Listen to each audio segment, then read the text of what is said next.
Make a small bubble, about that size. Then get your smaller wand, have a dip, and you're going to put your straw, you're going to place it about here, touching the bubble and touching the wand. And you're going to blow a steady stream of bubbles to make the beehive effect. Oh, it went like that, Mum. Oh, I love it.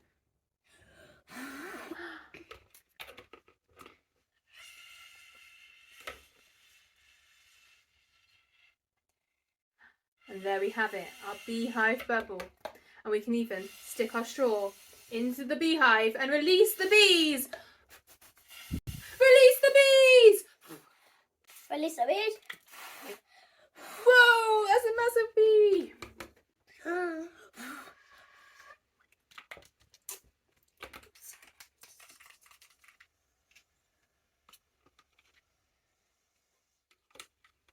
Release the bees. Release the bees.